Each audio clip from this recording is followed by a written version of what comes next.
अपना hair care routine.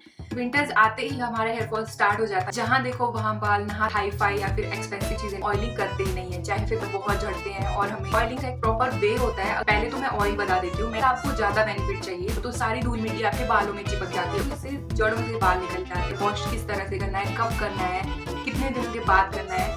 Hello everyone, welcome back to my YouTube channel. So आज की video में मैं बताने वाली हूँ अपना hair care routine, specially in winters. So winters आते ही हमारा हेयर फॉल स्टार्ट हो जाता है, राइट? तो बहन, आप इसमें अकेले नहीं हो, ऑलमोस्ट सभी के साथ ऐसा होता है। इवन मेरे साथ भी ऐसा होता है। इतने लंबे बाल होने के बाद भी इतने झड़ते हैं। जितने मेरे बाल सिपर हैं उससे ज्यादा तो एक लिफाफे में इकट्ठे हो जाते हैं। जहां देखो वहां बाल, नहाते टाइम, खाते टाइम, हर जगह मतलब बाल ही बाल। अगर आप भी इसी प्रॉब्लम से स्ट्रगल कर रहे हो then this video is for you. So इस वीडियो में मैंने कोई हाई फाई या फिर एक्सपेंसिव चीजें नहीं बताई हैं। मैंने बस वही चीजें बताई हैं जो हम डे टू डे लाइफ में ऑलरेडी यूज करते हैं। So let's start with point number 1। But उससे पहले मैं आपको बता देती हूँ, लास्ट पॉइंट जरूर देखना क्योंकि वो आपके लिए बहुत हेल्पफुल हो सकता है।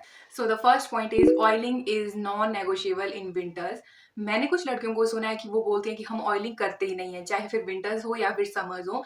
मैंने पूछा क्यों नहीं करते हो, तो उन्होंने बताया कि ऑयलिंग करने के बाद हमारे बाल बहुत झड़ते हैं और हमें बहुत खारिश होती है बालों में।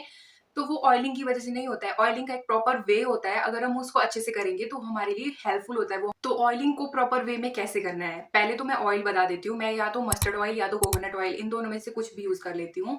और अगर आपको ज्यादा बेनिफिट चाहिए तो आप उस ऑयल को थोड़ा सा हल्का सा एक कटोरी में गर्म कर लो। देन उसके बाद अगर आप अप्लाई करोगे तो वो आपके बालों में जल्दी एब्जॉर्ब होता है।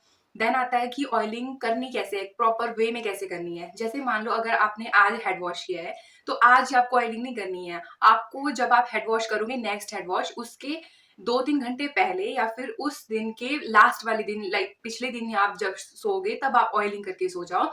तो तब वो भी बेनिफिट होता है। कुछ लड़कियों को ऑयलिंग के बाद खारिश क्यों होती है, वो इसलिए होती है क्योंकि आपने ऑयल लगाया हुआ अपने बालों पे, और अगर आप बाहर जाते हो तो सारी धूल मिट्टी आपके बालों में चिपक जाती है। उसकी वजह से खारिश होती है, ना कि ऑयलिंग की वजह से। एंड ये हो गई ऑयलिंग। और जब आपने ऑयलिंग कंप्लीट कर ली उसके बाद कभी भी बालों को डिटेंगल नहीं करना है। क्यों नहीं करना है? क्योंकि जब आप ऑयल करते हो तो आपकी जो बालों की जड़ें होती हैं वो बहुत नरम हो चुकी होती हैं, तो इससे जड़ों से बाल निकल के आते हैं। इसलिए ऑयलिंग के बाद कभी भी बालों को डिटेंगल नहीं करना है। तो ये था, ऑयलिंग आपने कर ली। अब नेक्स्ट स्टेप है, स्टेप नंबर 2 है हेयर वॉश किस तरह से करना है, कब करना है, कितने दिनों के बाद करना है। हेयर वॉश कभी भी ऐसे 2 या 3 दिन के बाद नहीं कर देना है। चाहे बेशक आपके छोटे बाल क्यों ना हो, आपको लगता हो कि छोटे बाल है जल्दी सूख जाएंगे तो मैं हेयर वॉश कर देती हूँ, वो नहीं करना है।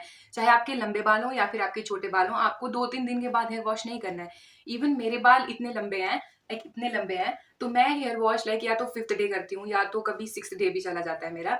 वो इसलिए करती हूँ मैं क्योंकि जब हम 5 या 6 दिन तक हेयर वॉश नहीं करते हैं तो हमारी स्कैल्प के ऊपर थोड़े थोड़े, जो आप देखते हो ना, थोड़ा वो ऑयली हो जाती है खुद से बिना ऑयल अप्लाई किए हुए। तो वो इसलिए होता है क्योंकि जब हम 5 या 6 दिन तक हेड वॉश नहीं करते हैं तो हमारी स्कैल्प के ऊपर एक नेचुरल ऑयल प्रोड्यूस होता है जिसे हम सीबम बोलते हैं, और ये हमारी स्कैल्प के लिए बहुत अच्छा होता है। इवन बालों के लिए बहुत अच्छा होता है। क्यों? क्योंकि एक तो हमारी स्कैल्प को प्रोटेक्ट करता है और ये हमारे बालों को मॉइस्चराइज रखता है और हमारी ड्राइनेस और ब्रेकरेज को भी प्रिवेंट करने में हेल्प करता है। ठीक है, तो अब आपने हेयर वॉश कर लिया। अब थर्ड स्टेप है बालों को अच्छे से डिटेंगल कैसे करना है अच्छे तरीके से।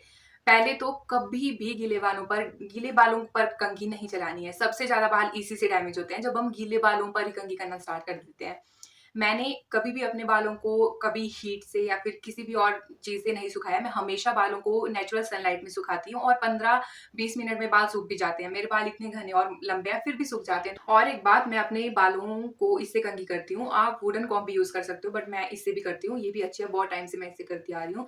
और हाँ, अपनी कंघी को जब भी आपने हेड वॉश करना है या फिर इवन हेड वॉश नहीं भी किया, आपने 5-6 दिन हो चुके हैं, आप 2 या 3 दिन के बाद अपनी कंघी को वॉश करो। इसको हमेशा साफ रखना है, इससे बहुत ज्यादा गंदे होते हैं बाल। एंड फोर्थ पॉइंट है, बालों में कभी भी ज्यादा टाइट हेयर स्टाइल नहीं करना है। थोड़ा ट्राई करना है कि लूज हेयर स्टाइल ही करो। बट अगर कभी आपको बहुत ऐसा कुछ है, फंक्शन वगैरह है, कुछ आपको टाइट हेयर स्टाइल करना है, तो वो 1 आधे दिन के लिए चल जाता है। बट रेगुलर के लिए मैं हमेशा रिकमेंड करूंगी लूज हेयर स्टाइल, क्योंकि इससे बालों की जड़ों में थोड़ा ऐसे खिंचाव सा आता है टाइट हेयर स्टाइल से, तो हेयर फॉल होने का चांस ज्यादा हो जाता है उससे। And last point is DIY hair mask. तो हेयर मास्क कभी कभी यूज कर लेना चाहिए, लाइक मैं महीने में 1 आध बार कर लेती हूँ, जिसको आप घर पर इजीली बना सकते हो।